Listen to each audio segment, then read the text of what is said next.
Dear fellow Armenians, we are facing one of the most difficult and important challenges in the entire history of our nation and country. Emboldened by its victory in the late war in Artsakh and supported by Russia and Turkey, the Aliyev regime continues its encroachment on Armenia's sovereign territory and hopes to force the puppet regime of Nikol Pashinyan to surrender additional Armenian lands and Armenia's interests to the enemy. I have no doubt that more than 200 years of Russian domination in the South Caucasus is coming to the end. Since the very first day of Russian presence in our region, the Russian Empire has pursued an expansionist policy. Nations and territories captured by Russia were just small bargaining chips for its dealings with other countries like Persian and Ottoman empires in the past, and Turkey, Azerbaijan, and others in the modern history. In fact, the Russian Empire never took into consideration the interests of the South Caucasus nations. The 2020 Nagorno-Karabakh war shook up the status quo. Russia tied Armenia's hands and allowed Azerbaijan and Turkey a victory on the battlefield. It even turned a blind eye to Turkey's deployment of thousands of Syria's jihadists against Armenian forces. Russia then used the ceasefire agreement to shred the Minsk group state and impose its forces as so-called peacekeepers in the region. It has now been almost 3 years since Azerbaijani President Ilham Aliyev forces, backed by special forces and Islamic fighters from Syria, launched a surprise attack on Nagorno-Karabakh. Managed to excel Karabakh, not only due to their own military power, but also because of the incompetent and treasonous leadership of Armenia's Prime Minister Nikol Pashinyan. Sadly, 500 years after the start of the 20th century first genocide, Armenians again had to abandon their towns and villages under the genocidal threat by state actors. The November 9 ceasefire was more a victory for Russia, however, than it was for Azerbaijan. Putin fulfilled his long ambition to insert Russian troops in the South Caucasus and further slow down their natural move toward demanding freedom. Aliyev sacrificed his country's sovereignty because he cannot make a move without the approval of his Russian partners. While Armenia's close cultural ties to Russia, much like in 1921, when the Lenin-Ataturk Pact divided the independent Armenian Republic between Soviet Russia and Turkey, Russia continues to backstab Armenia and undermine its independence. Today, the Russian leader seeks to force Armenia to open corridor across its sovereign and undisputed territory between the Azerbaijani enclave of Nakhichevan and Azerbaijan proper. He also seeks to impose upon Armenia a demarcation and delineation agreement with Azerbaijan based on administrative borders imposed by Azerbaijan.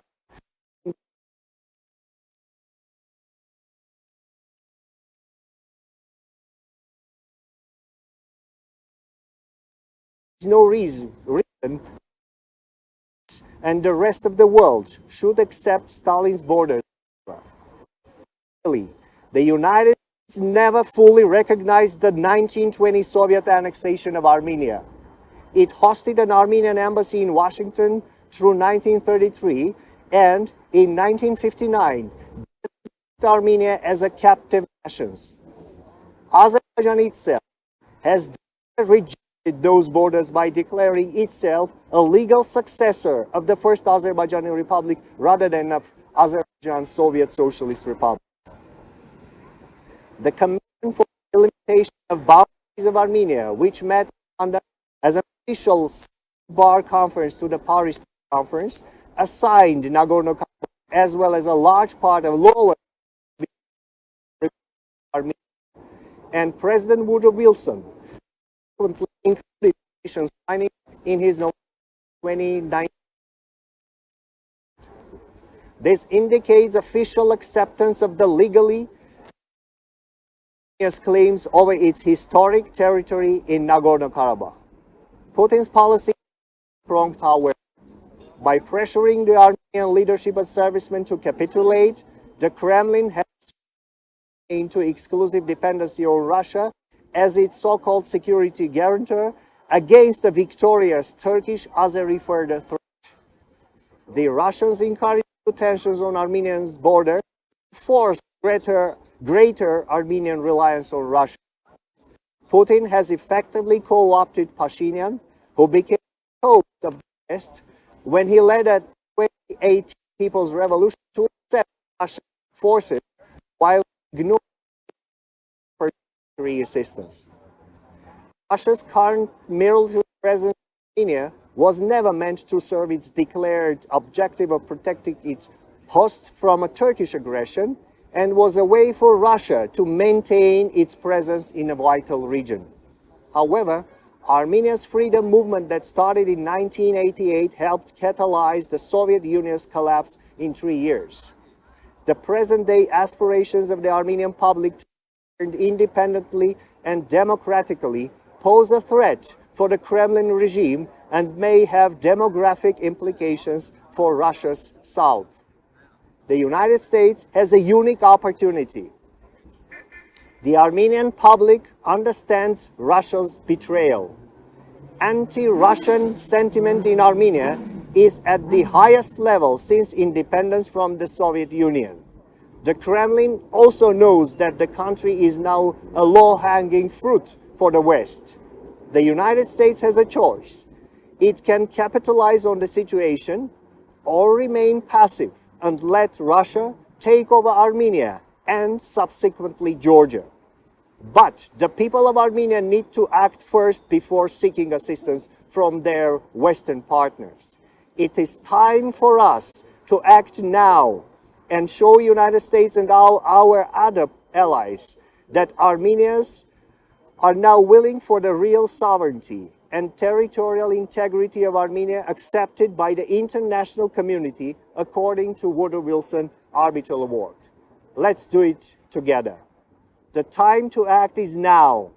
We will win this fight against Moscow, Ankara, and Baku and revive First Republic of Armenia. For that, we need to declare Armenia as a legal successor of the First Republic and tell the world we are ready to face combined Russian, Azeri, Turkish. We also need to secure the status of major non-NATO ally of the United States, which will allow to rebuild back what is. We will ensure security of our motherland. Այսօր այսքանը պատներանց առաջի հանրապետությունը վերածնվելու է։ Շնորհակալություն, հետևեք մեր լուրերը, վաղը ես եթեր դուրս կգամ ժամը 14:00-ին։ Շնորհակալություն, մինչ վաղը տեսնենք։ Բաժանորդագրվեք ազգային ժողովրդավարական բևեռի YouTube-յան ալիքին։